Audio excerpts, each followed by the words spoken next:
오늘 말씀 보겠습니다. 창세기 9장 1절에서 4절까지 말씀입니다. 하나님이 노아와 그 아들들에게 복을 주시며 그들에게 이르시되 생육하고 번성하여 땅에 충만하라. 땅의 모든 짐승과 공중의 모든 새와 땅에 기는 모든 것과 바다의 모든 물고기가 너희를 두려워하며 너희를 무서워하리니 이것들은 너희의 손에 붙였음이니라. 모든 산동물은 너희의 먹을 것이 될지라.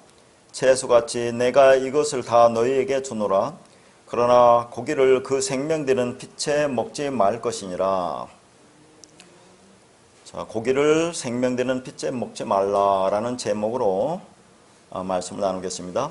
지난 시간에는 9장 1절부터 7절까지를 전체 한번 읽고 무슨 내용인지 간단하게 우리가 살펴봤죠. 그리고 나서 1절에서 3절 말씀을 중심으로 말씀을 쭉 우리가 살펴봤습니다.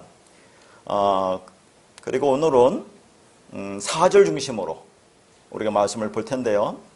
자, 고기를 그 생명되는 빛에 먹지 말라는 말이 무슨 의미일까? 그 말씀을 중심으로 오늘 살펴보겠습니다. 지난 시간에 살펴본 대로 노아와 그 아들들이 지금 복을 주었다고 그래요. 그러니까 노아와 그 아들들이 방주에서 나왔죠. 그러니까 방주에서 나온 노아와 그 함께한 자들이 하나님께 받은 복은 뭐라고 했습니까? 복 봐라. 그는 생명이라는 구원의 복이라고 했어요. 그건 우리가 창세기 1장 28절 말씀, 27절, 28절 말씀을 같이 보면서 그리스도, 자칼이죠. 여자인 네케바가 하나로 연합되어 하나의 영, 진리로 하담으로 완성된 것을 말한다고 했어요. 이 자칼과 느케바가 여섯째 날 우리 모습이라고 했죠. 그런데 그 복을 받은 사람의 특징은 생육하고 번성하며 충만한 것이라고 했습니다. 그러니까 생육, 번성, 충만. 지난 시간에는 창세기 1장 28절과 연관해서 거기는 정복과 다스린다는 것이 같이 나왔는데, 그러면은 창세기 9장에서는 정복과 다스림이 어디 있느냐 할 때 그걸 뭐라고 했습니까? 이것들을 너희 손에 붙였다고 그랬죠? 그것을 정복과 다스림이라는 것과 연관해서 우리가 공부를 했습니다. 그러니까 생육, 번성, 충만, 정복, 다스림 등의 복의 내용으로 주어지고 있는 배경이 하나님의 형상으로서의 사람, 즉 남자와 여자가 하나로 연합되어 있는 상태에서 주어지는 복이라고 했습니다. 그러니까 남자와 여자가 하나로 연합되어서 생육하고 번성하고 충만하고 정복하고 다스리는 것은 뭐라고 했습니까? 자연에 대한 인간의 통치권을 설명하는 것이 아니라 이 아래의 세상, 율법의 세상에서 하늘의 씨를 받아 진리로 완성되어 진리를 전하고 진리로 다스리는 의미라고 했습니다. 다시 말해서 생육하고 번성하고 충만하고 정복하여 세상을 다스리라고 하는 것은 남자와 여자가 한 몸으로 연합이 되어서 자신을 그리스도와 하나가 되게 하신 그 진리를 깨달아 그 진리를 전하고 세상을 그 진리로 다스리라는 말을 하고 했죠. 그래야 세상을 그리스도의 몸으로 우리가 접붙일 수 있기 때문에 그렇습니다. 자, 그 내용을 창세기 1장 27절에서 28절 말씀, 또 29절과 연관해서 우리가 지금 우리 본문 가지고 지난 시간에 자세히 살펴봤는데요. 아까도 말씀드렸지만 여기는 생육하고 번성하고 땅에 충만하라는 말씀만 나와 있지요. 근데 이제 1장 28절에는 정복과 다스림이라는 있는데 그것이 2절에 이것들은 너희 손에 붙였음이라는 말과 같은 의미라고 했어요. 자, 그래서 지금 생육하고 번성하고 땅에 충만하라고 이렇게 했는데 이 말씀이 어디서부터 이어지느냐면 8장의 마지막 절이 뭐로 끝나죠? 8장 22절이 심음과 거둠과 추위와 더위와 여름과 겨울과 낮과 밤이 쉬지 아니하라라 이렇게 끝나죠. 그러니까 심음과 거둠과 추위와 더위와 여름과 겨울과 낮과 밤을 통해서 진리 말씀이 뿌려지고 그 말씀에 의해서 생명이 된 자들을 거두시는 말씀을 하셨습니다. 그러니까 씨 가진 자로 오신 예수 그리스도께서 뿌리신 그 진리 말씀이 그 땅, 하 에레츠, 이 세상 호코스모스에 떨어졌죠. 그러니까 노아를 포함하여 온 세상에 말씀이 뿌려졌습니다. 그러니까 이제 여기에는 창세기 8장 22절에는 저 방주에서 나온 노아와 그와 함께한 자들에게 말은 하지만 이 말씀은 오고 오는 모든 세대인 우리에게도 다 포함되는 말씀이다. 그런 말입니다. 그렇게 온 세상에 그 말씀이 뿌려졌어요. 그렇게 온 세상에 뿌려진 그 말씀, 그 씨, 그 진리에서 그 진리를 깨달아 진리를 가지고 진리를 말하는 생육하고 번성하여 충만한 삶을 통하여 그 진리를 전하고 세상을 그 진리로 다스리려는 말씀입니다. 그래서 누군가는 생육, 발화하고 번성, 라바하며 충만, 말해한 복을 받게 되는 거죠. 그러니까 씨 가진 자가 되는 겁니다. 그러니까 생명이 온전케 되는 데까지 이르도록 하는 것이 하나님이 그리스도를 이 땅에 보내셔서 하시려고 하는 복, 바라크라고 하는 것입니다. 그게 하나님이 주시는 생명의 약속이에요. 자, 그래서 이제 우리가 어제 2절도 지난주에 살펴봤는데요. 2절에 나오는 자, 땅의 짐승, 공중의 새, 땅에 기는 것, 바다의 물고기는 뭘 상징한다고 했죠?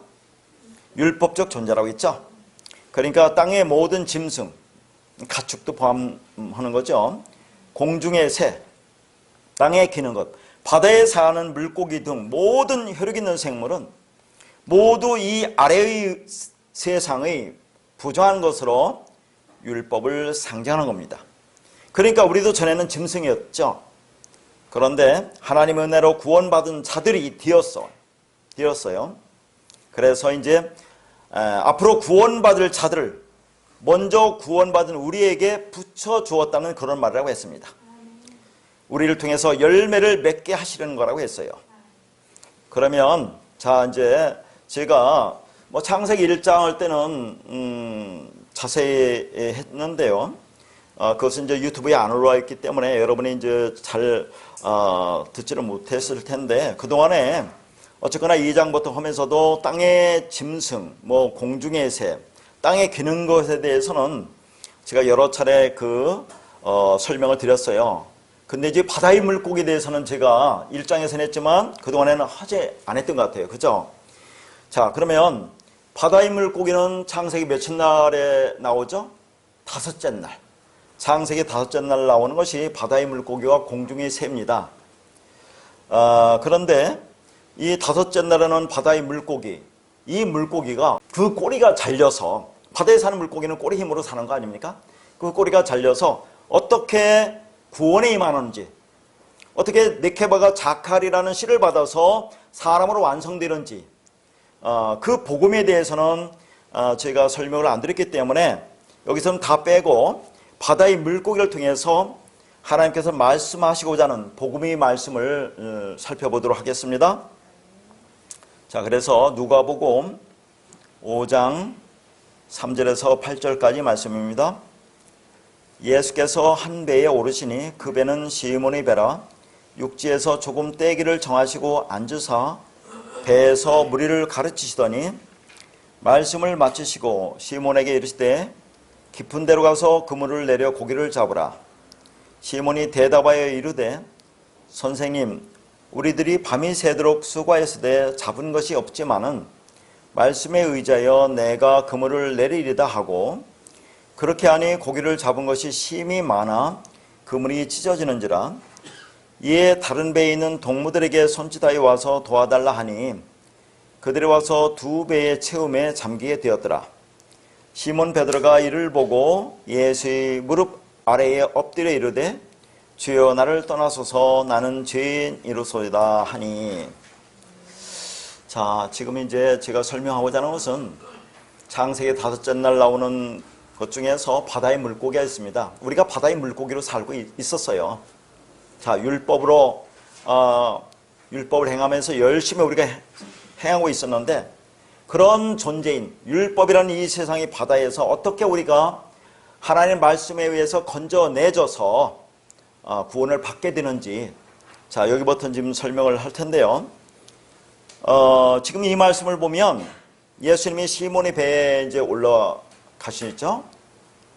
가시는데 거기서 바로 말씀을 전하는 게 아니라 그 배를 좀 육지에서 좀 떼라고 그래요. 떼라고 하시면서 그 배에서 이제 예수님께서 말씀으로 그들을 가르치는 거죠. 자, 이게 어떤 장면같이 보여요? 자, 예수님께서 그 어부들, 말하자면은 이 세상이라는 바다에서 자신들이 꼬리 힘으로, 자신의 능력으로 살아가고 있는 그들에게 자, 말씀을 주어서 그들을 어떻게 이 율법이라는 세상에서 건져내주는지, 어떻게 교회로 만드는지, 어떻게 구원하는지에 관한 그런 설명을 하고 있는 거예요. 자, 그렇게 말씀을 전하잖아요. 자, 그래서 말씀을 전하고 나서 4절부터 이제 7절까지가 쭉 그렇게 얘기를 하는 겁니다. 예수님께서 베드로에게 그물을 깊은 데로 내려서 고기를 잡으라고 그래요. 그런데 지금 베드로를 보면서 이 지금 어부들은 밤새도록 고기를 잡았지만은 고기를 한 마리 못 잡았다고 했어요. 그렇게 이 어부들, 베드로를 보면서 이 어부들은 그 갈릴리 호수에서 그 바다에서 잔뼈가 굵은 사람입니다. 고기 잡는 데는 베테랑이죠. 그런데 그들은 그래서 깊은 데는 고기가 없다는 걸 알잖아요. 아는데 거기 보니까 말씀에 의지해서 그물을 내린다고 그래요. 자, 이런 말씀은 이제 순종이라고 우리가 하지 않습니까? 예수님 하신 말씀은 순종이라고 하는데, 순종은 그 하신 말씀을 그대로 듣는 게 아니라 그 안에 담긴 의미를 깨달았다 그 말입니다. 그러니까 자, 베드로가 어떻게 깨달았어요? 지금 예수님 하신 말씀의 그 안에 담긴 의미를 어떻게 깨달았느냐 하는 거죠. 지금 예수님이 십자가 지기 전이죠. 그러면 십자가 지기 전에도 계속해서 예수님께서 그 말씀, 진리 말씀을 전합니다. 그래서 우리가 복음서에 보면 중간중간에 베드로가 이 진리 말씀을 깨달아요. 어디에도 그런 게 나오죠? 마태복음 16장에 보면 베드로가 멋지게 신앙 고백을 합니다. 주는 그리스도시요 살아계신 하나님의 아들이라고 그렇게 신앙 고백을 한단 말이죠. 그럴 때 주님께서 뭐라 합니까? 이를 알게 한 이는 혈육이 아니요 하늘에 계신 네 아버지라고 그래요. 하늘에 계신 아버지가 어디 있습니까? 말씀이죠. 진리죠. 성령이 순간에 이렇게 임하면 그걸 깨닫게 됩니다. 깨닫게 되는데 그러고 나서 주님께서 내가 죽고 3일 만에 부활하리라 하니까 베드로가 어떻게 합니까? 항변을 한다고 하죠. 주님을 꾸짖습니다. 어떻게 그렇게 죽을 수가 있느냐라고 꾸짖는 거예요. 그러니까 주님이 뭐라 합니까? 그걸 마귀 사탄이라고 하잖아요. 그러니까 베드로도 순간순간에 어떤 때는 하나님 말씀을 깨달아요. 진리를 깨닫습니다. 하나님 영에 의해서. 근데 어느 순간에 또 인간의 모습으로 들어오잖아요. 마귀 사탄이 되는 거. 이게 이제 예수님께서 십자가 지기 전에 계속 그렇게 복음이 전해지면 진리를 깨닫는 그런 순간순간이 있습니다. 그러니까 지금 여기서도 그 말씀에 의지한다는 것은 예수님 하신 말씀의 의미를 깨달았다는 얘기예요. 깨달으니까 그 깊은 곳에 그물을 던집니다. 상식적으로는 그게 고기가 없어요. 그곳에 그들이 그동안에 수십 년 동안 경험에 의해서는 깊은 데는 고기가 없는데 그런 그 진리 말씀을 깨닫고 거기다 내리니까 지금 뭡니까? 고기가 많아 그물이 찢어질 정도로 많이 잡혔다고 그래요. 그러고 나서 8절에 그렇게 얘기를 합니다. 8절의 말씀이 보면 자, 이 뭐라고 그래요? 예수님의 무릎 아래 엎드려 주여 나를 떠나서서 나는 죄인이로소다 그렇게 이제 고백을 한단 말이죠. 자, 이게 무슨 말입니까? 아까도 말씀드렸지만 지금 깊은 곳에 그물을 던졌어요. 깊은 곳. 깊은 곳이 어디 나오죠? 깊음이라는 것이. 창세기 1장 2절에 나옵니다. 땅이 혼돈하고 공허하며 흑암이 깊음에 있고 이게 깊음이에요. 깊음. 이걸 히브리어 테홈이라고 합니다. 그러면 이거 헬라어로는 뭐냐면 무저갱이라고 해요. 무저갱. 아비소스. 무저갱이 뭔지 아세요? 가도 끝이 없는 그 끝을 알 수 없는 것이 무저갱입니다. 그러니까 밑바닥이 뚫려 있는 것을 무저갱이라고 그래요. 그러니까 이 깊은 곳에 던졌다는 거죠. 그러니까 인간의 마음을 표현하는 거예요. 그래서 그런 말도 있잖아요. 10길 물속은 알아도 한 길 사람 속은 모른다고. 이게 인간의 깊은 곳이에요. 이 인간의 깊은 곳에 하나님의 말씀이 떨어지니까 자, 베드로가 어떻게 깨닫습니까? 자기가 어떤 존재인지 깨달아요. 그러니까 나는 죄인이라고 말할 수밖에 없는 상황이 되는 겁니다. 이게. 그러니까 그리스도의 말씀이 내 안에 떨어지면 다시 말해서 나의 시면의 깊은 곳에 그물이 던져지면 바다에서 자신의 꼬리 힘으로 살고 있던 물고기인 나가 그물에 잡혀서 올라오는 것을 지금 보여주고 있는 거죠. 성전 밖에서 율법적 행위로 살던 내가 그리스도 진리 말씀이 들리니까, 순간순간 들리니까 자신의 심연의 기품, 태움, 무적행, 이걸 헬라어로 아비소스라고 합니다. 그곳이 깊은 곳을 본 겁니다. 그래서 주여 나는 죄인이라고 말할 수 있었던 것이에요. 그렇다고 베드로가 완전히 깨달은 거 아니죠. 또 계속 인간의 모습을 보여주면서 갑니다. 이게 우리 모습이에요. 이게 우리의 신앙의 40년이라는 광야의 신앙의 그 여정입니다. 자, 그렇게 지금 계속 가고 있는 거예요. 자, 그런데 제가 여기에 이제 누가복음의 말씀과 대조돼서 볼 수 있는 말씀이 어디라고 생각하세요? 요한복음 21장 보면, 자, 예수님께서 부활하시고 나서 다시 한번 제자들에게 나타나시죠. 그 이제 디베레아 바다, 디베레아 호수라고 하는데, 이 디베레아 호수는 어디냐면 이게 갈릴리 호수나 마찬가지예요. 갈릴리 서쪽 지방의 도시를 디베레아라고 하거든요. 자, 그 호수니까 디베레아 호수나 갈릴리 호수나 같은 말입니다. 여기 이제 7 제자에게 나타나요. 근데 제자가 12인데 가룟 유다는 배시니까 11명이죠. 근데 7명한테 나타납니다. 요한복음 21장에 보면 7 완성으로 가는 겁니다. 그때 예수님께서 6절에 보면 베드로에게 뭐라고 하면 그물을 오른편에 던지라고 하죠. 그물을 오른편, 배 오른편에 던지라고 합니다. 그 오른쪽은 뭡니까? 옳은 것. 항상 진리를 말하죠. 진리 말씀이 떨어지니까 거기에서 잡혀온 그런 물고기가 몇 마리입니까? 153마리, 153입니다. 그러면 153이 하는 의미가 뭡니까? 뭐 숫자 가지고 자꾸 그것을 설명한다는 것이 어쩌면 이단 냄새가 날 수도 있고 그러는데, 우리가 그동안에 숫자 갖고 계속 제가 말씀드렸어요. 그럼 왜 하필이면 153마리가 잡혔겠어요? 자, 지금까지 제가 153은 누차 얘기했습니다. 숫자에 관해서. 그럼 한번 지금까지 배운 것을 한번 공부를 한번 해볼까요? 복습을 한번 해보겠습니다. 3. 자, 100과 50과 3이에요. 153이라는 것은. 3은 뭡니까? 하늘의 숫자가 3이죠. 하늘의 숫자. 그러니까 뭐입니까? 세 번째 성전, 세 번째 하늘을 얘기하는 거죠. 완성을 얘기하는 겁니다. 그러면 또 한번 생각해 볼까요? 첫 번째 하늘이 뭡니까? 첫 번째 성전이 옛 성전. 자, 구약에 보면 솔로몬 성전이라든가 이렇게 성전 세워졌잖아요. 그 전부 다 세 층으로 됐습니다. 그러니까 3으로 되어 있어요.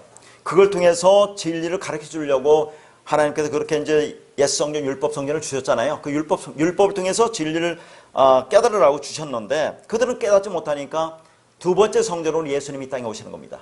예수라는 말하는 성전으로 그 안에 그리스도를 담고 이 땅에 오시잖아요. 그래도 그들은 깨닫지 못합니다. 중간중간 순간순간에 깨닫긴 하죠. 하나님의 영이 임하니까.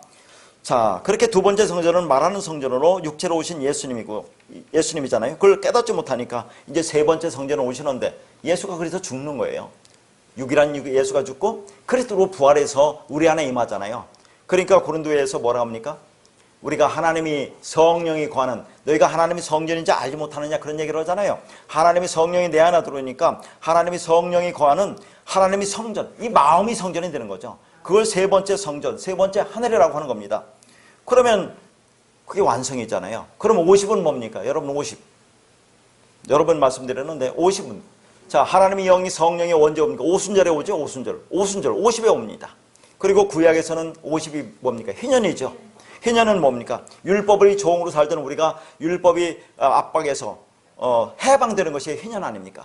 그러면 그 완성이에요, 그것도. 그래서 100이 뭡니까? 그러니까 성경에서 1이나 10이나 100이나 1000은 하나입니다, 하나. 완성을 얘기하는 거죠.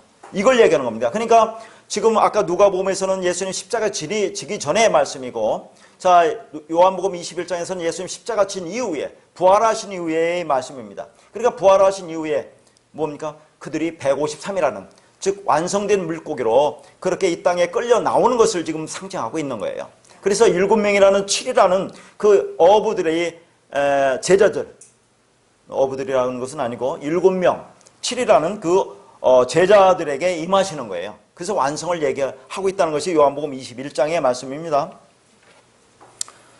자, 그렇게 이제 누가복음 말씀을 계속해 보면, 그렇게 지금 욕망을 충족하기 위한 베드로의 그 욕망을 미끼로 이용해서 고기를 잡으라고 하니까 그 미끼에 물려서 나온 것이 자기가 없음이고 부정한 물고기임을 자각한 것입니다. 그래서 나는 죄인이고 당신은 나를 떠나야 된다는 성전 마당에서의 자기를 인식한 거예요. 그게 복입니다. 여러분, 복은 뭡니까? 내 안에서 들어왔던 것이 흘러나가는 것이 복입니다. 그래서 바울이 뭐라고 했어요? 받는 것보다 주는 것이 복이라고 말한 거죠. 그러면 들어와서 내게서 흘러나가는 것이 뭡니까? 진리죠. 말씀이죠. 물은 흐르는 겁니다. 진리는 흐르는 겁니다. 그래서 내 안에 들어왔던 말씀이 내 밖으로 나가는 것. 그게 복이에요. 자, 그건 한마디로 말해서 말이죠. 그러면 자, 이런 말이 있습니다. 존재의 집이 언어라고 합니다. 그러니까 나라는 존재가 어디서 살아요? 언어, 말 속에 살아요. 여러분이 존재가 언어라는 말 속에 산다 그 말입니다. 그러니까 말이 우리를 살게 하는 집이에요.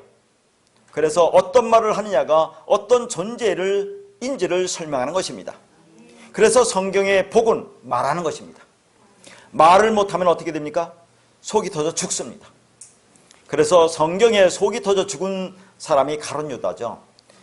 그런데 이 가룟 유다에 대해서 이제 우리가 말할 때 이 가룟 유다는 나중에 이제 예수님을 팔고 나서 깨닫죠. 깨닫고 나서 뭐라고 하냐면 내가 무지한 피를 팔고 죄를 범하였도다. 그러고 나서 스스로 목매어 죽은지라 이렇게 나와요. 그러니까 여기서 또 자살의 문제가 나온다니까요. 자, 가룟 유다는 이렇게 자살하지 않았느냐. 제가 늘 말할 때 스스로 죽고 스스로 살 수 있는 사람은 하나님과 예수 그리스도라고 있어요. 그러면 성경에서 목매어 스스로 죽었다고 가룟 유다가 나오거든요. 그러니까 이렇게 가룟 유다는 스스로 죽었지. 그럼 자살했지. 그럼 자살하면 그건 지옥 가는 거야? 구원 못 받는 거야? 또 이렇게 얘기를 한단 말이죠. 자, 우리가 전부 다 가룟 유다입니다. 여러분, 이 말씀을 깨달았다고 해서 이 말씀대로 삽니까?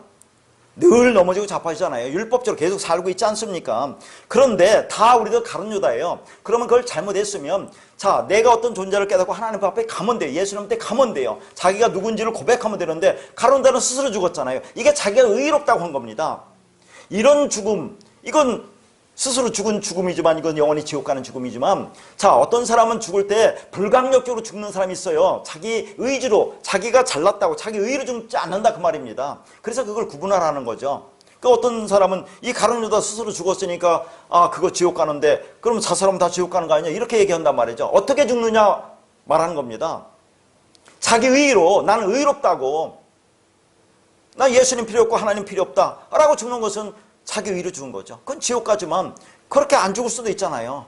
자기도 모르게 불강력적으로 어쩔 수 없는 상황에 죽는데 그건 자살이 아니에요. 스스로 죽었다고 하지만은. 그래서 우리가 말씀을 잘 알아야 되는데 그렇게 어떤 부분적인 걸 알고 그걸 가지고 말하는 사람도 있어요. 그렇게 성경에 속이 터져 죽은 사람이 가룟 유다입니다. 나무에 목매어 땅에 떨어져 창자가 터져 죽었다고 하는데 아들이 되지 못한 자의 상태가 이렇게 말 못하여 속이 터져 죽는 겁니다. 성경이 말하는 저주가 바로 이것입니다. 예수님이 이 땅에 오셔서 행하신 사역 중에 하나가 말 못하는 자를 말하게 하신 거죠. 말 못하는 사람은 없습니다. 말 못하는 것은 무슨 의미인지 아세요? 벙어리. 말 못하는 것은 밖에서 소리가 들리지 않으니까 안에서 말이 나오지 않는 거예요. 그러면 말하는 것이 복이라면 그 복의 전제는 뭡니까? 들리는 겁니다. 들리니까 여러분이 말하잖아요. 이 말씀을 들리니까 여러분이 말하는 겁니다. 이 말씀이 들리지 않으니까 이 말을 못한다고 제가 얘기하는 거죠. 그러면 그게 벙어리예요. 다른 게 아니라. 그래서 듣는 자가 복이 있다고 하는 겁니다. 그러니까 듣는 것은 인식하는 것이고 말하는 것은 표현하는 겁니다. 자, 마태복음 9장 32절에서 33절 말씀입니다. 그들이 나갈 때에 귀신 들려 말 못하는 사람을 예수께 데려오니 귀신이 쫓겨나고 말 못하는 사람이 말하거늘 무리가 놀랍게 여겨 이르되 이스라엘 가운데서 이런 일을 본 적이 없다 하되 예수님이 말 못하는 사람을 고쳐주었다는 말은 혀를 치료해 말하는 기능을 회복시켜 주었다는 말이 아니라 예수님이 전해주고 싶은 그 진리를 그 입에 넣어주었다 그 말입니다. 그러니까 말씀이 들리니까 이제 말을 하는 거예요. 혀가 풀리는 거다 그런 것을 말하고 있는 거죠. 그래서 진리를 깨닫게 해주었다는 말을 하는 겁니다. 그러면 말을 잘한다는 것은 무엇을 의미하는 겁니까? 어떤 교인처럼 성경의 지식을 유창하게 말하는 것을 말합니까? 그런데 진리적인 관점에서 들었던 복음의 정보는 많은데 많이 들었어요. 머리가 커졌어요. 그런데 삶에서 우러나는 지식이 거의 없는 사람이 있습니다. 잘 생각해 보라 그 말이죠. 이 먼지 같고 없음이라고 하는 인생을 왜 하나님이 이렇게 이 땅에 보내셔서 이 고생을 시키느냐 하는 얘기죠. 이 피곤한 인생 그냥 구원하시고 하늘로 올리시면 되시지 굳이 시간과 공간 속에서 육체를 가지고 살아가게 하시느냐 하는 거죠. 살아내는 삶이 우리에게 없으면 진리 말이란 없습니다. 그래서 하나님이 천사에게 복음을 주시지 않으시고 육체를 가지고 있는 이 인생들에게 복음을 주시는 겁니다. 이것 가지고 너희 삶 속에서 잘 우려내시라고 하시는 거예요.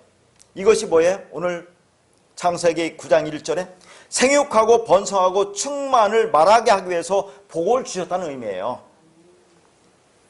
진리는 어디서 나옵니까? 그래서 우리 삶 속에 나오는 거예요. 그래서 이사야 40장 5절과 8절, 자, 그 말씀과 같은 평행구절이 베드로전서 1장 23절과 25절 말씀인데 참 깊은 그런 복음이 이거만 담겼는데 예전에 한번 말씀드린 것 같은데, 자, 뭐 이걸 지금 여기서 할 수는 없고, 여기를 보면 그리스도의 영원한 말씀은 어디서 나오느냐가 나와요. 그리스도의 영원한 말씀은 어디서 나옵니까? 거기 보면 풀은 마르고 꽃은 떨어지되 오직 주의 말씀은 새싹토록 있다, 그렇게 말은 나와요. 자, 우리가 푸른푸른 하는 게 텅 빈 거죠. 근데 그것이 말라 비틀어져야 돼요. 그러면 거기서 뭐가 말씀 씨가 나옵니다. 자, 우리가 맥 가지고 있는 꽃, 이 세상이라는 꽃, 그 영광, 나라고 생각하는 그런 꽃이 떨어져야, 죽어야 거기에서 뭐가 나옵니까? 열매, 말씀 씨가 나온다는 그런 말이에요. 그러니까 진리는 살아내는 내 육체의 삶 속에서 나옵니다. 내가 없음이라고 하는 말은 하나님은 있다, 존재하다는 말이죠. 없는 나를 통해서 하나님은 있는 것입니다. 그게 하나가 될 때 진리가 되고 복음이 되는 거죠. 나는 없음이라고 그렇게 나를 자랑하는 것이 중요한 것이 아니라 없음이라는 나로 말미암아 있음이 된 하나님이 중요한 거죠. 내가 배설물이라고 말하는 것은 이 배설물이 전제가 된 그 생명이 있다는 것을 바울은 말하고 있는 거죠. 그러니까 구원은 바다, 부정한 거죠. 율법이 바다, 이 세상에는 바다에서 나와서 꼬리가 잘려지는 정결한 것이 되는 겁니다. 물 바다에서 사는 생물 뭐라고 합니까? 한마디로 물고기라고 합니다. 그러니까 자, 창세기 5째 날 나오는 그 바다에 사는 물고기가 어떻게 구원받느냐 하는 거죠. 구원은 이 바다에 살고 있는 물고기가 낚시에 걸려 나오는 것으로 설명을 하고 있죠. 그래서 예수님이 제자들에게 예언적 사명을 주셨는데 그것이 뭡니까? 바로 사람을 낚는 어부가 되라는 그런 말씀입니다. 그래서 마태복음 4장 19절을 보면 말씀하시되 나를 따라오라 내가 너희를 사람을 낚는 어부가 되게 하리라 하시니라 라는 말씀이 있죠. 자, 에레미야서 16장 15절에서 16절 말씀을 보겠습니다. 이스라엘 자손을 북방 땅과 그 쫓겨났던 모든 나라에서 인도하여 내신 여호와께서 살아계심을 두고 맹세하리라. 내가 그들을 그들의 조상들에게 준 그들의 땅으로 인도하여 드리리라. 여호와의 말씀이라. 보라, 내가 많은 어부를 불러다가 그들을 낚게 하며 그 후에 많은 보수를 불러다가 그들을 모든 산과 모든 언덕과 바위 틈에서 사냥하게 하리니. 자, 어부는 바다에 사는 생물을 낚는 자고 포수는 산에 사는 새를 잡는 겁니다. 하나님이 이 세상이라는 바다, 물고기죠. 산에 사는 새, 이들이 어디에 갇혀 삽니까? 율법에 갇혀 삽니다. 바다, 자, 산이라는 그런 율법에 갇혀 살죠. 그런 우리를 율법의 세상에서 나오게 한다는 겁니다. 그런데 어떻게 나오게 하느냐 하는 얘기죠. 우리를 설득시키고 혹은 우리와 거래를 함으로 나오게 하십니까? 이 말씀을 잘 지켜서 순종해서 그러면 너희들이 그렇게 복을 줘서 너희들을 천국으로 천국 백성으로 만들겠다고 그렇게 하십니까? 그게 아니죠. 어떻게 하십니까? 어떻게 우리를 이 세상으로부터 나오게 하십니까? 하나님이 구원은 우리 머리를 잡고 그 머리를 주권적으로 당겨서 이 율법의 세상에서 나오게 하시는 겁니다. 그걸 뭐라고요? 불가항력적인 은혜라고 하는 거죠. 그런데 그 과정 속에 무엇이 사용되느냐면 하나님의 말로써 성경의 말씀이 진리로 사용되는 겁니다. 그 진리 말씀이 우리 머리를 자르는 기능을 하므로 우리를 이 율법의 세상, 애굽이죠. 바벨론이라는 그런 곳에서 나오게 한다는 겁니다. 그래서 이 역사 속에서 진리의 말씀을 받은 성도의 모습이 머리가 잘린 자라는 그런 말이에요.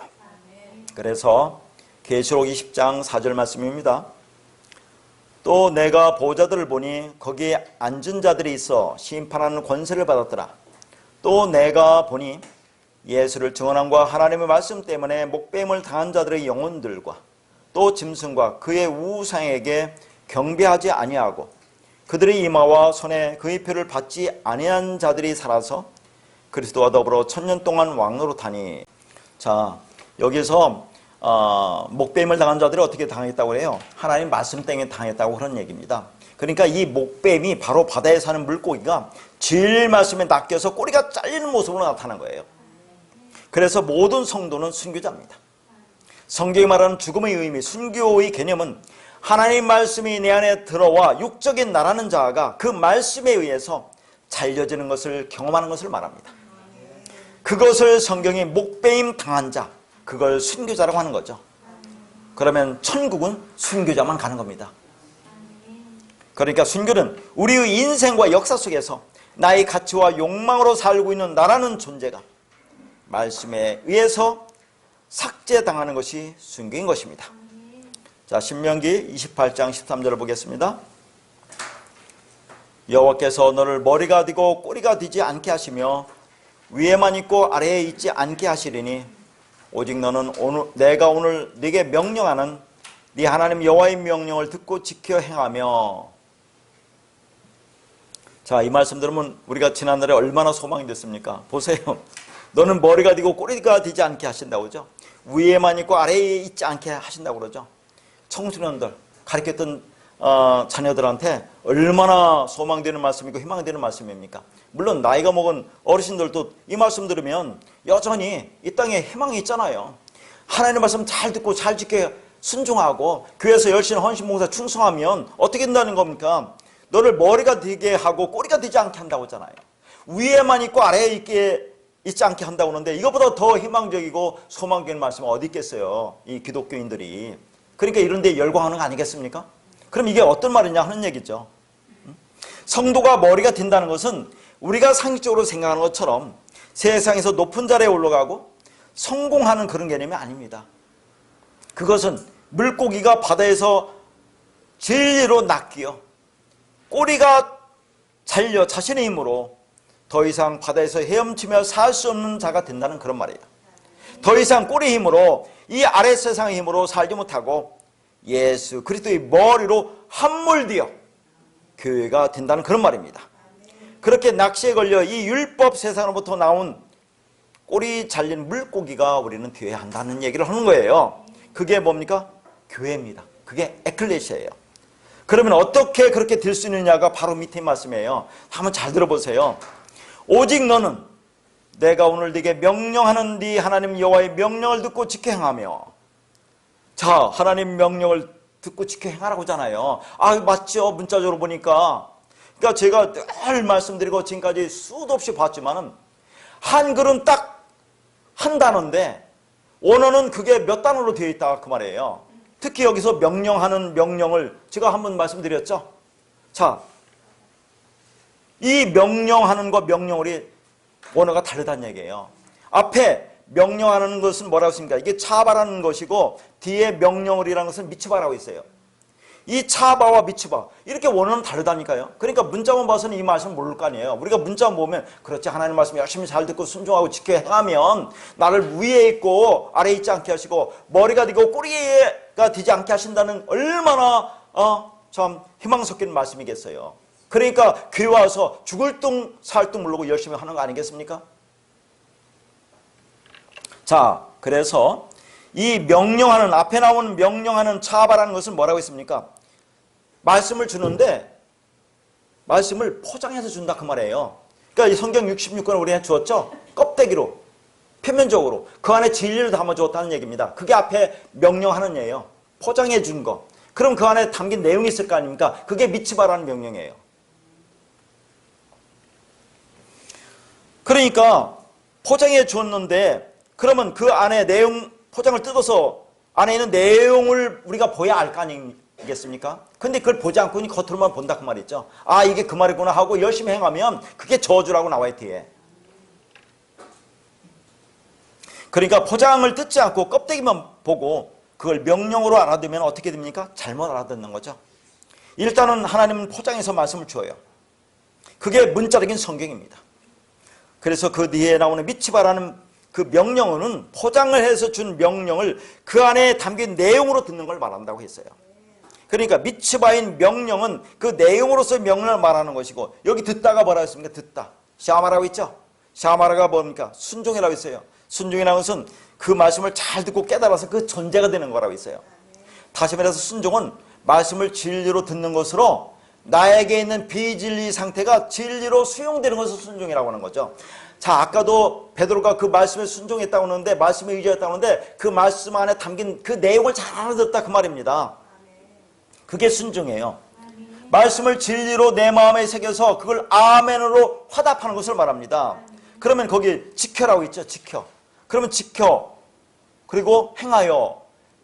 많은 제가 여러 번 말씀했잖아요. 이 지키가 뭐라고 하면 지켜다. 이게 이제 히브리어로 샤마르입니다. 헬라어는 테레오라고 있어요. 자, 샤마르 테레오. 그건 뭡니까? 마음으로 품고 마음에 간직하는 거라고 있어요. 그러면 행하면 이게 히브리어로 아사라고 있죠. 제가 늘 말했던 뭡니까? 헬라어로 포이에오. 아사 포이에오는 뭡니까? 내가 행하는 게 아니라 그 말씀에서 내가 그렇게 되어지는 것을 행한다고 그랬어요. 그러니까 하나님의 말씀, 이 명령을, 그 안에 담긴 명령, 미츠바로 잘 듣고 내 마음에 품고 새기면 그게 하나님 뜻대로 되어진 거다, 그런 얘기를 하는 거죠. 그러면 너희가 꼬리가 되지 않고 머리가 된다 그 말이에요. 그게 예수 머리가 내 머리에 붙어서 내가 구원받는다는 얘기를 하는 거예요. 그러면 우리가 하늘에 올라온 존재가 되죠. 이 땅의 아래에 있는 존재가 아니라 그 얘기를 하고 있는 겁니다. 그래서 이 신명기는 복과 저주가 많이 나오잖아요. 그러면 제가 지금까지 어떤 것은 복이고 어떤 것은 저주라고 했는데, 그럼 여기 또 그 말씀을 보자 그 말이죠. 이건 전에 한번 제가 말씀드렸던 말씀인데 그 위 말씀과 연관해서 보기 위해서 다시 한번 보도록 하겠습니다. 그러니까 복이 뭐고 저주가 뭔지를 분명히 알라, 그런 말을 하는 거예요. 신명기 11장 26절에서 28절입니다. 내가 오늘 복과 저주를 너희 앞에 두느니, 봐요, 복과 저주가 있어요. 너희가 만일 내가 오늘 너희에게 명하는 너희 하나님 여호와의 명령을 들으면 복이 될 것이요, 너희가 만일 내가 오늘 너희에게 명령하는 도에서 돌이켜 떠나 너희 하나님 여호와의 명령을 듣지 아니하고 본래 알지 못하던 다른 신들을 따르면 저주를 받으리라. 자, 복과 저주가 있죠. 27절은 복입니다. 어떻게 하면 복입니까? 한번 보세요, 말씀을.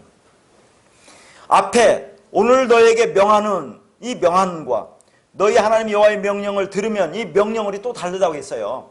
앞에 명하는 이 차바고 뒤에 명령어리 미츠바입니다. 그러니까 차바, 보장해 준 그것을 그 안에 내용으로 알으면 그게 복이라고 얘기하는 거예요, 이게. 그러면 28절에 저주는 어떻게 됩니까? 내가 너에게 명령하는 이 명령이 차바고 뒤에 너희 하나님 여호와의 명령을 듣다, 이게 미츠바입니다. 그러니까 명령, 하나님 보장해 준 그 명령을 껍데기만 보고 그 안에 담긴 도에서 돌이켜 떠나, 그 진리에 돌이켜 떠난다는 얘기예요. 그게 여호와의 명령을 듣지 않는 겁니다. 미츠바로 듣지 않는 거예요. 그러면 그게 뭐예요? 그렇게 하면 다른 신을 따르는 거예요. 다른 신이 있습니까? 없습니까? 하나님 밖에 신은 없어요. 다른 신을 따른다는 게 뭡니까? 지금 자, 차바와 미츠바죠. 그러니까 껍데기로 준 것을 가지고 그게 진리라고 알으면 그게 다른 신을 따르는 거예요. 하나님을 잘못 섬기는 겁니다. 근데 그 안에 담긴 미츠바로 보면 하나님을 잘 섬기는 거죠. 그러면 그게 복인데, 그렇지 않으면 그 차바로 들으면 그게 저주를 받는다고 하는 거예요. 분명히 나오죠. 그러니까 하나님 말씀을 문자로 보면 안 된다는 것을 여실히 드러나잖아요. 그렇게 문자적인 말씀 안에 담긴 내용으로 알아듣는 귀, 알아보는 눈, 깨닫는 마음이 그게 복입니다. 그런데 안타깝게도 사람들은 그렇게 듣지 못하고 있습니다. 문자적이고 표표적인 말씀으로 성경을 보고 있는 것입니다. 편지를 써서 봉에서 전해 주었는데, 그러면 그 편지 봉투를 뜯어야 될 거 아닙니까? 뜯어야 내용을 알 수 있죠. 그런데 그 겉에 있는 봉투만 보면 아, 누가 보냈구나, 아, 당연히 그런 내용이었지 라고 뜯지 않으면 안 된다는 얘기예요. 그 내용이 뻔한 것이라고 판단하고 그렇게 들으면 그게 저주라고 얘기하는 겁니다, 이게. 그러니까 한마디로 잘 들었느냐 잘못 들었느냐가 의 갈림길이 복과 저주란 말입니다. 그러니까 차바의 명령을 미츠바의 명령으로 잘 듣는 것, 그게 샤마죠. 그게 순종하는 거죠. 그렇게 순종, 그 말씀을 샤마르, 그렇게 그 말씀을 내가 마음에 품는 것, 그게 샤마르 아닙니까? 간직하는 자가 되면 그게 하나님 뜻대로 되어진 자, 아사, 행하는 자가 되는 것입니다. 우리 머리는 예수님입니다. 그러면 우리는 예수의 몸으로 사는 것이 교회의 존재인 현실입니다. 자궁 안에서 정자와 난자가 수정되는 과정을 보면 여러분 알 수 있어요. 꼬리의 힘으로 움직이는 정자가 꼬리가 잘려져 난자와 하나가 될 때 뭐예요? 생명이 됩니다. 그래서 성경에서 남자의 씨를 받지 못한 처녀로 있는 것을 악이라고 하는 거죠. 지난 시간에 했죠. 남자, 자칼이죠. 씨를 가진 자. 자, 이 자칼을 받지 못하는 처녀, 여자, 네케바 받지 못하면 그걸 성경에 악이라고 하는 거예요. 이 땅에서 꼬리 힘으로 살고 있는 물고기인 우리가 진리를 만나 꼬리가 잘려야 진짜 생명이 되는 겁니다.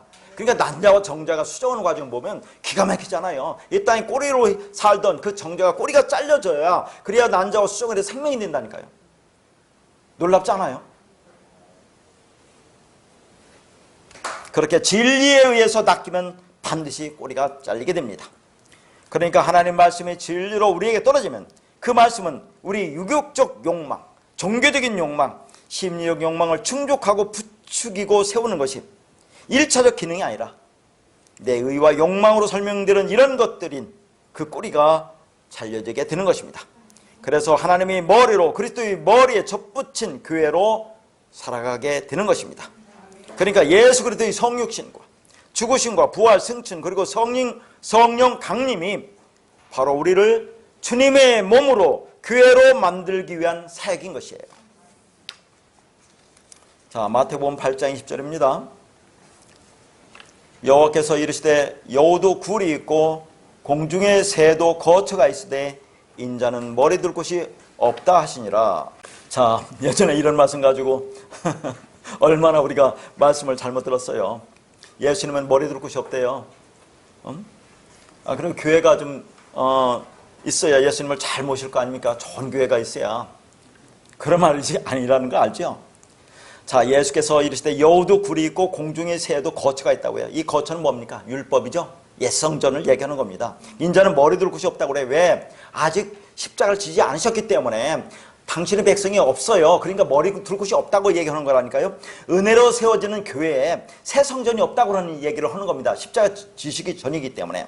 그러니까 아직 예수님이 십자가를 지시기 전이기 때문에 교회가 세워지지 않았다는 구속사적인 이야기를 하시는 거예요.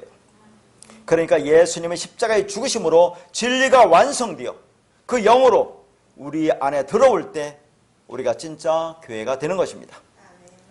우리도 그러면 사람을 낚는 어부가 되는 거예요. 그래서 이것을 너희 손에 붙였다는 것은 우리에게 주었다는 말이죠. 구원받을 백성을 우리 손에 붙여주었다는 겁니다. 그렇게 너희를 통해서 그들이 순종하게 될 거라는 그런 말을 하고 있어요. 지난 시간에. 그러니까 너희를 두려워하며 무서워하리라는 그 말을 뭐라고 했습니까? 택함을 받은 자들은 우리가 복음을 전하면 그 말씀에 순종하도록 되어졌다고 말씀드렸어요. 그래서 사도행전 13장 48절에 지난 시간도 한번 말씀드렸죠? 이방인들이 듣고 기뻐하여 하나님의 말씀을 찬송하며 영생을 주시기로 작정된 자들은 다 믿더라. 그렇게 말씀을 하셨죠. 자, 그래서 이제 3절 지난 시간도 봤는데 잠깐 언급하면 자, 3절에 보니까 이제 산동물은 너희들이 먹을 것이 될지라 이렇게 말을 하죠. 창세기 9장 3절입니다. 그러니까 이 말씀은 홍수 있기 전에는 채소만 먹었는데 홍수로 인해서 먹을 것이 다 사라졌으니까 이제부터는 동물을 먹어라, 육식을 하라는 말로 그렇게 설명하잖아요. 근데 그 말이 아니라고 있죠. 여기 산동물이 뭐라고 했습니까? 하이레메스라고 있어요. 하이레메스라는 것은 기는 동물이라고 있어요. 아니, 하나님이 자, 고기를 주시면서 무슨 기는 동물을 주겠어요? 기어다니는 동물. 기어다니는 동물이 뭡니까? 배로 밀어다니는 동물. 뱀이죠, 뱀. 뱀은 누구를 상징한다고 했어요? 우리인 동시에 예수 그리스도라고 했어요. 자, 이 땅에서 우리가 어떻게 삽니까? 뱀으로 살고 있잖아요. 율법이라는 이 세상의 땅에 밀착해서 살 수밖에 없는 우리를 죽여서 구원하시려고 그분이 우리 모습으로 이 땅에 오셨다고 얘기했어요. 그리고 죽으셨습니다. 그러니까 이 말은 예수 그리스도라는 진리를 먹으라고 했어요. 그래서 이 창세기 9장 이 말씀과 창세기 1장 27, 28, 29절과 연관돼서 지난 시간에 자세히 봤죠. 그러니까 창세기 1장 29절에서는 뭐라고 합니까? 자, 창세기 9장에서는 산동물 먹으라고 했죠. 하이 레메스, 즉 예수 그리스도라는 진리 말씀을 먹으라고 한 것을 창세기 1장 29절에서는 뭐라고 했습니까? 씨가 진 것을 먹으라고 했죠. 씨가 진 거. 씨가 누굽니까? 예수 그리스도죠. 자, 우리가 씨가 됐으니까, 씨가 진 자가 됐으니까, 우리가 네케바와 자칼이라는 씨를 받은 자, 그렇게 됐으니까 이제는 씨가 진 거, 씨를 먹어라 라고 했어요. 근데 여전히 그렇게 되지 못한 거기 짐승들은 뭐예요? 푸른 풀을 준다고 하잖아요. 텅 빈 걸 준다. 그러고 얘기하는 것을 우리가 지난 시간 다 살펴보았습니다. 그렇게 먹어야 우리가 생명을 얻는다고 얘기하는 거죠. 자, 그러면 우리가 오늘 보고자 하는 4절 말씀을 지금부터 쭉 보겠습니다. 그러면 저 4절에 고기를 그 생명되는 피째 먹지 말 것이라 라고 했어요. 이게 쉽겠습니까? 어렵겠습니까? 한번 생각해 보세요. 고기를 먹는데, 자, 3절에 하이 레메스, 산동물을 먹으라고 했어요. 고기를 먹으라고 얘기하는 겁니다. 예수를 먹으라고 한 거예요. 근데 그 고기를 먹되 피채 먹지 말라. 생명되는 피채 먹지 말라고 그런 얘기를 한단 말이죠. 자, 이것이 간단한 얘기 아닙니다. 그러면 먼저 고기라는 것을 먼저 보여야 돼요. 고기가 히브리어로 바사르입니다. 자, 지금까지 바사르는 좋은 의미로 제가 말씀드리지 않았어요. 그리고 한 번 말씀드린 적도 있어요. 노아의 방류 사건 때 한 번 말씀드렸는데 여러분 다 잊어버렸겠죠. 자, 바사르는 두 가지가 의미가 있어요. 어떤 두 가지 의미가 있습니까? 먼저 결론부터 듣고 우리가 말씀드리면 창세기 6장 3절에 보면 그 바사르는 하나님이 영이 없는 육체를 바사라고 있어요. 하나님이 영이 없는 자를 육체 바사로 고깃덩어리라고 있죠. 육신. 자, 근데 그건 나쁜 의미잖아요. 근데 여기는 그 고기를 먹으라고 얘기한다는 얘기예요. 바사를 먹어라. 그럼 이게 무슨 말이냐 하는 얘기잖아요. 결론적으로 해서 이 바사르는 진리 말씀을 얘기하는 겁니다. 왜 그런지를 지금부터 쭉 설명할 테니까 잘 보세요. 자, 창세기 2장 21절에 보면 그 갈빗대 하나를 취하고 살로 대신 채우고 그렇게 나와요. 살로 채운다는 게 살이 바사릅니다. 그러면 예수 그리스도가 죽고 거기다 살을 채우면 그러면 생명이 없는 걸 채우면 되겠어요? 생명으로 채워져야 될 거 아니에요? 말씀으로 채워져야 될 거 아니에요? 우리가 채워져야 될 거, 연합도 하나가 될 거 아닙니까? 그 얘기를 하는데 이 살이 이게 바사른데, 자, 그럼 지금까지 쭉 보세요. 그 갈빗대 하나를 취하고 거기에 살로 대신 채운다고 했어요. 살이 바사르죠? 그런데 그 갈빗대로 여자를 만드시고 이는 내 뼈 중에 뼈요 살 중에 살이라고 하죠. 그럼 갈빗대가 뭐라고 합니까? 뼈고 살이라는 얘기 아닙니까? 갈빗대를 가지고 여자를 만드는데 뼈 중에 뼈요 살 중에 살이라고 했으니까 갈빗대가 뼈고 살이라 그 말이죠. 자, 그러면 또 우리가 생각할 것은 예수 그리스도를 생각해야 됩니다. 항상 예수님입니다. 예수님께서 죽으시고 십자가에 죽으시고 옆구리에서 뭐가 나왔어요? 물과 피가 나왔죠? 물과 피가 났습니다. 그 물과 피가 상징하는 게 뭐라고 했어요? 요한일서 5장 6절에 이는 물과 피로 임하신 이시니 곧 예수 그리스도시라. 물로만이 아니요 물과 피로 임하셨고 증언하는 이는 성령이시니 성령은 진리니라.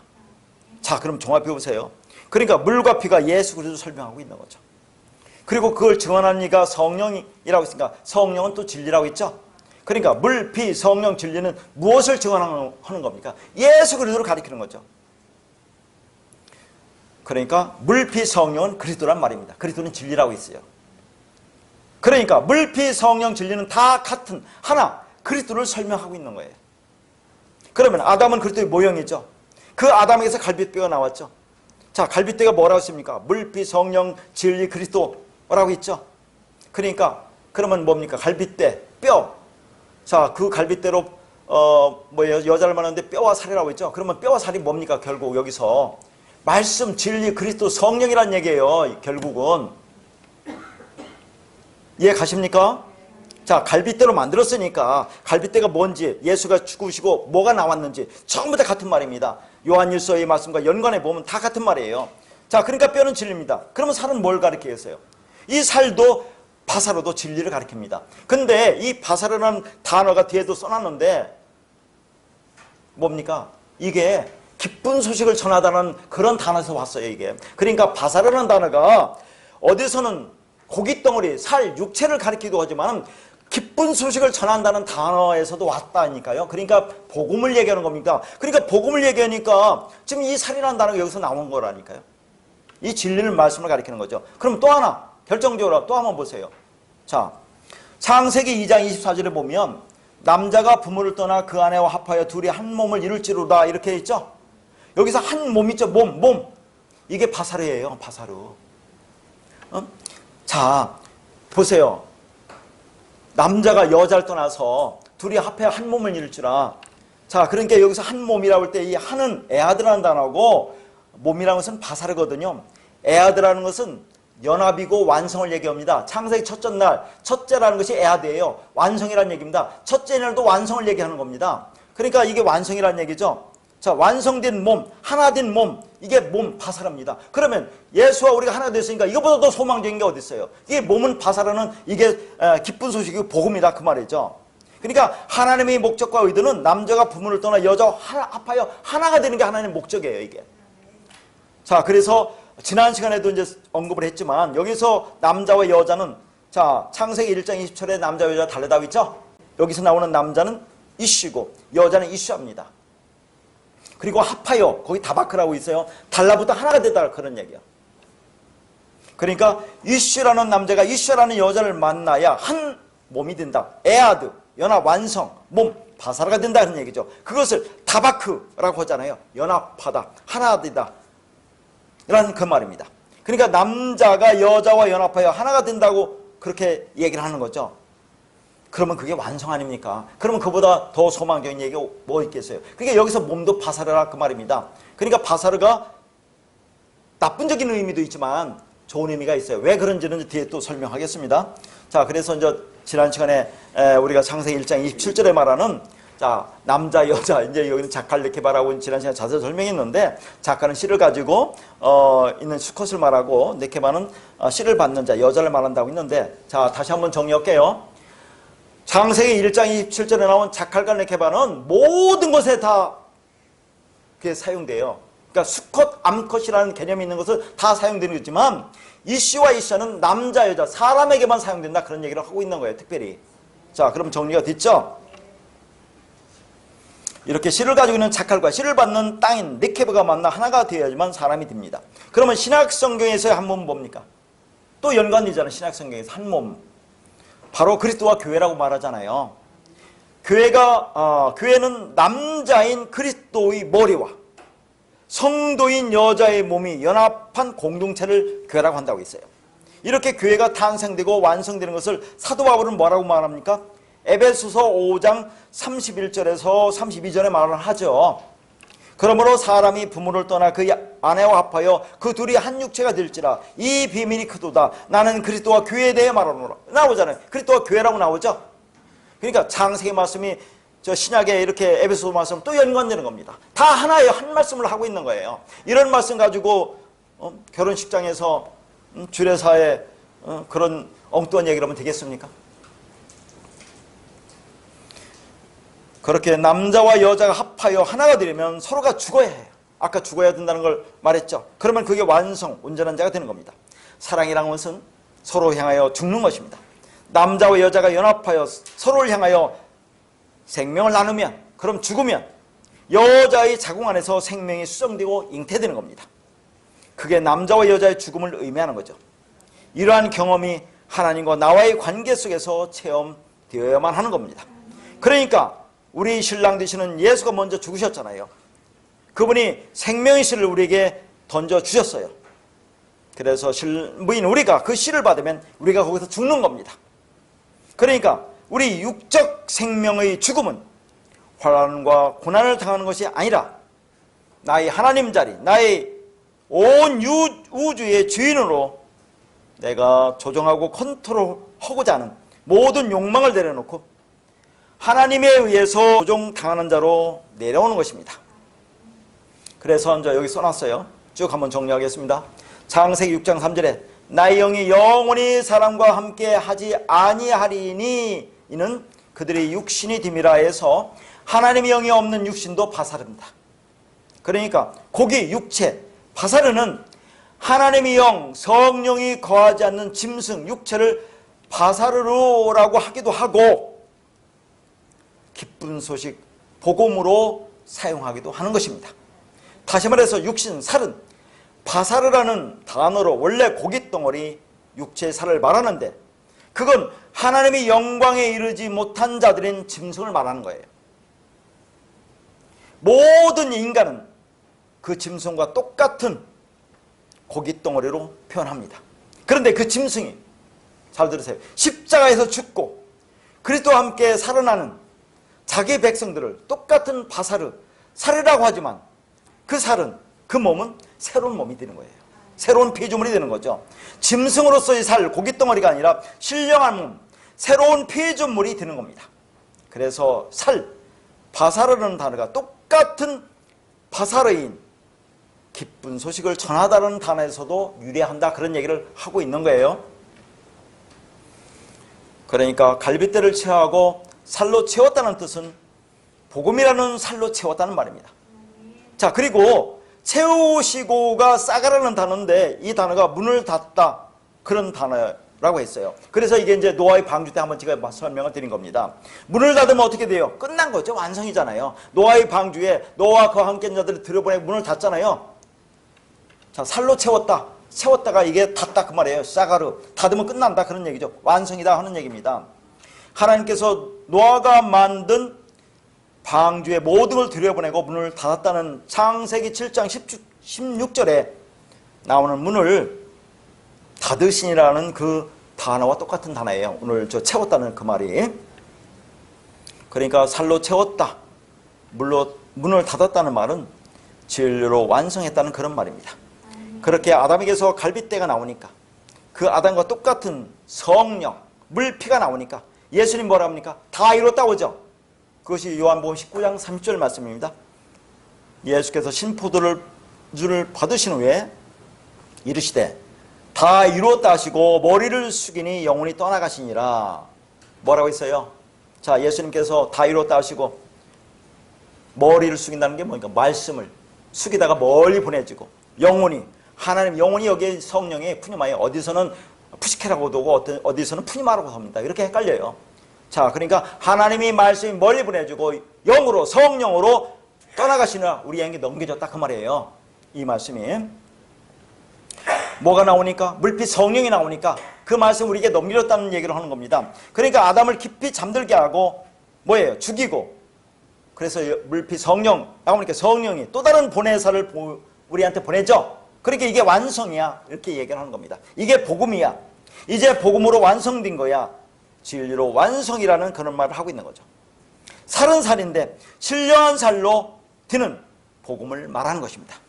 그러니까 자, 뼈 중에 뼈, 살 중에 살이라는 말은 뭐예요? 복음 중에 복음이요, 진리 중에 진리라는 그런 말입니다.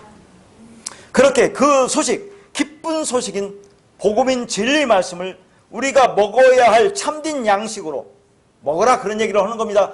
고기를 먹어라. 근데 피채 먹지 말라고 한다, 그 말이죠.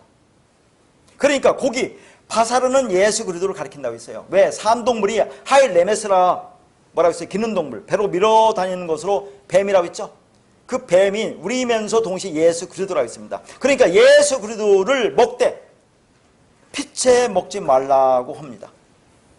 자, 이게 무슨 뜻이냐? 여기까지 온 거죠. 자, 요한복음 6장 53절에서 57절입니다.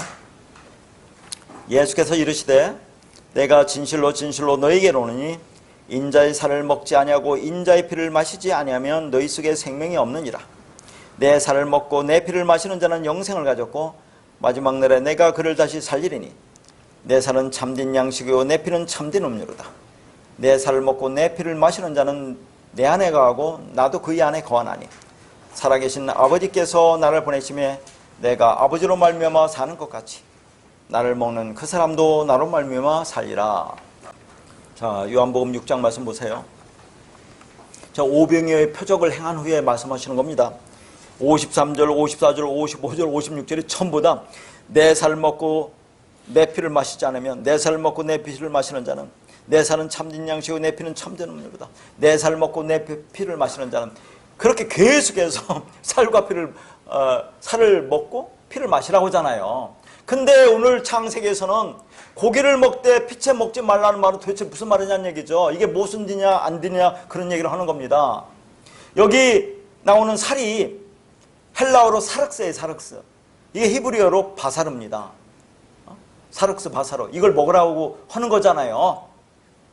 근데 여기는 분명히 살과 피를 먹고 마시라고 하는데 오늘 본문 4절에서는 피채 먹지 말라고 한다 그 말이죠. 자, 이 말씀과 연관된 말씀이 뭐냐면 신명기 말씀입니다. 신명기 말씀 보겠습니다. 신명기 12장 23절에서 24절입니다. 다만 크게 삼가서 그 피는 먹지 말라. 피는 그 생명인즉 네가 그 생명을 고기와 함께 먹지 못하리라. 너는 그것을 먹지 말고 물같이 땅에 쏟으라. 신명기 말씀도 나오죠.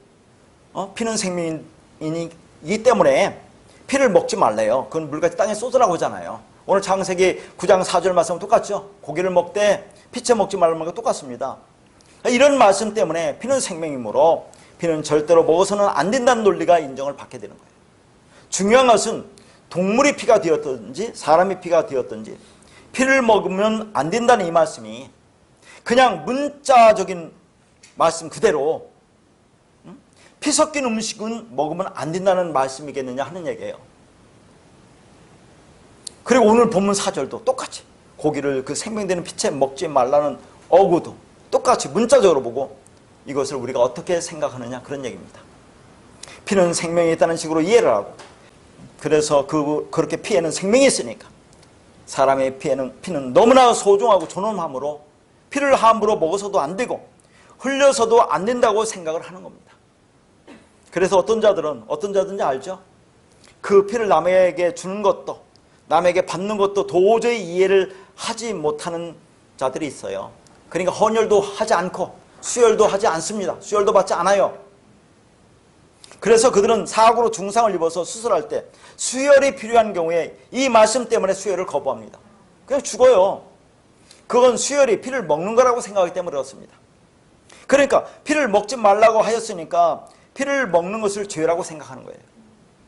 다시 말해서 수혈을 받는 것이 하나님 앞에 큰 죄를 짓는 것이라고 생각하기 때문에 헌혈도 하질 않습니다.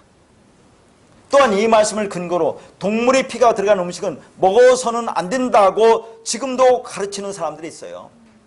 그리고 그걸 믿어요. 그래서 동물의 피가 들어간 음식이 뭡니까? 선지국이죠. 순대도 들어갑니다. 그걸 먹질 않습니다. 그걸 먹으면 천국에 가지 못한다고 생각을 합니다.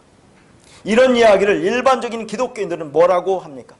그러니까 지금 이게 피를 먹으면 안 된다.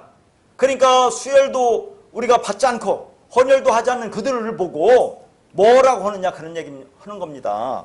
일반 기독교인들이 어떻게 말씀을 그렇게 보느냐고 얘기하잖아요.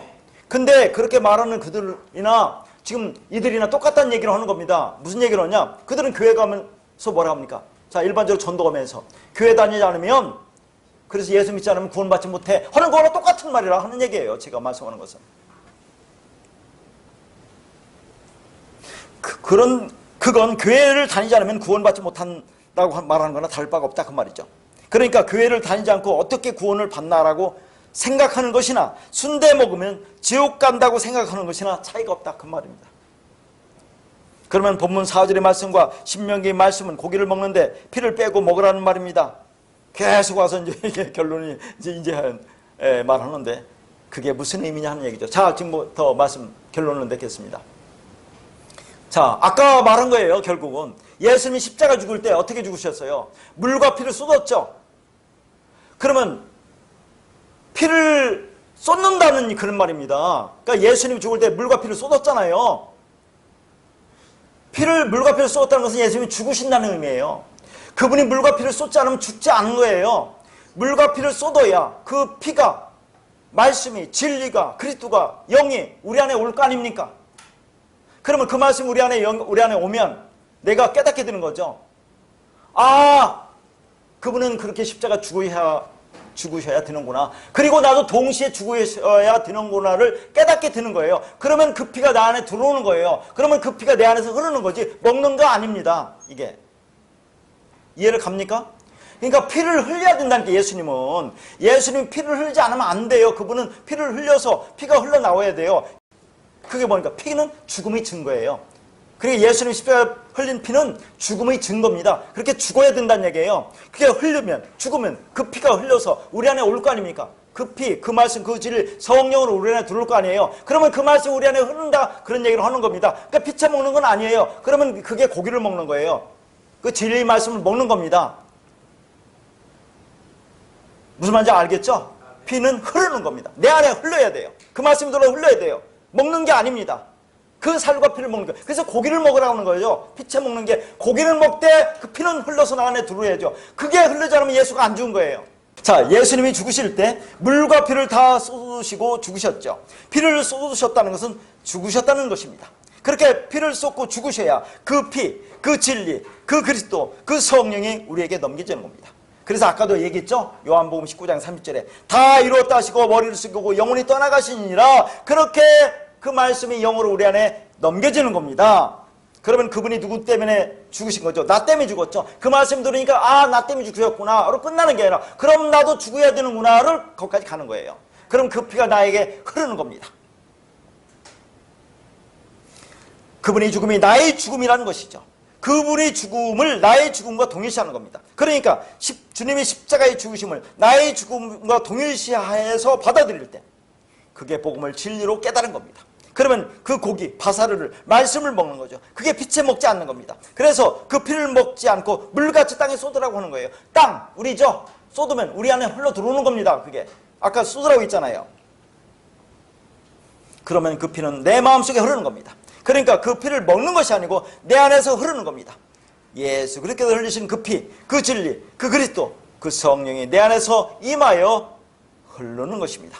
그러면 자, 또 한번 생각합시다. 주님의 죽음을 나의 죽음으로 받아들였으니까 나도 피를 쏟는 거죠. 우리도 피를 쏟아야 될 거 아닙니까? 언제 피를 흘립니까? 내가 언제 피를 흘렸어요? 주님의 죽음을 나의 죽음으로 받아들이는 순간 나도 피를 흘리는 겁니다. 그러면 나는 어떤 피를 흘립니까? 똑같은 피지만 예수님 흘린 피와 내가 흘린 피는 달라요. 자, 여기 그렇게 써놨어요. 그 피는 먼지 티끌이라는 붉은 피, 율법의 피라고 있는데, 자, 여기서 아담을 가지고 다시 보는 겁니다. 아담이라는 단어를 파자하는 거예요. 아담이 단어를 파자하면 이렇게도 할 수 있어요. 담이 피입니다. 여기서 다 피로 나오죠? 히브리어. 이게 다 담이에요. 담이 피인데 거기 이제 담하고 알레프의 이제 합성어인데 알레프는 하나님이죠. 그러니까 아담이 뭘 어떻게 됐다는 겁니까? 하나님의 피로 만들어졌어요. 아담이 하나님의 피로 만들어졌어요. 진리로 만들어졌는데 이걸 깨닫느냐 깨닫지 못하느냐에 이제 여기서. 그래서 창세기 2장 7절에 보면 우리를 어떻게 만들었다고요? 땅의 흙으로 만들었다고 하죠? 땅이 아담아입니다. 이 아담아를 그 하자를 옆으로 돌리면 이게 하아담이에요. 아담아에서 뭐예요? 티끌이 나와요. 아파르가 나옵니다. 먼지 티끌이 나와요. 그러니까 자, 먼지 티끌이 나오는데 이 먼지 티끌을 어떻게 보느냐? 이걸 그 안에 담긴 진리를 받아버리면 내가 하담이 되는 거예요. 완성이 되는 거예요. 그런데 이걸 그냥 먼지 티끌로 받아버리면 그냥 아담은 되긴 되는데 어떤 아담이에요? 붉은 아담, 죄인 아담, 성전 아담이 든다 그런 얘기죠. 그러니까 우리를 죄인 되게 하는 그 피, 율법 피는 우리가 흘려버려야 돼요. 이건 흘리고 그리스도라는 피, 진리 피를 우리가 받는 겁니다.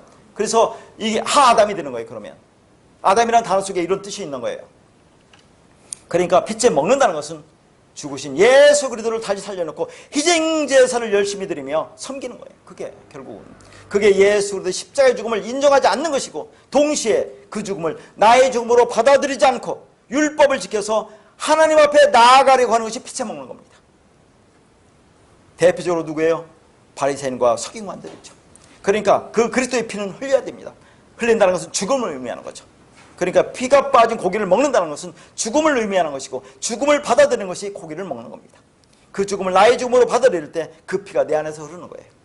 그러면 나는 주님과 함께 죽은 것이었네 라고 받아들이는 것이 그게 내 안에 생명이 없었다는 그런 말을 갖고 있는 거죠. 아, 내 안에 생명이 없었으니까 내 피는 흘리고 하나님의 피, 그 주님 피를 내가 받아야 되겠네 라는 것을 깨달은 거죠. 이게 진짜 생명이었네 를 깨달은 겁니다. 그러면 무엇을 우리가 원하겠습니까? 진짜 생명을 이제 원해야 되겠죠. 그래서 참 생명을 부르짖게 되는 겁니다. 그걸 찾고 구하고 두드리라는 말씀으로 주시는 거예요.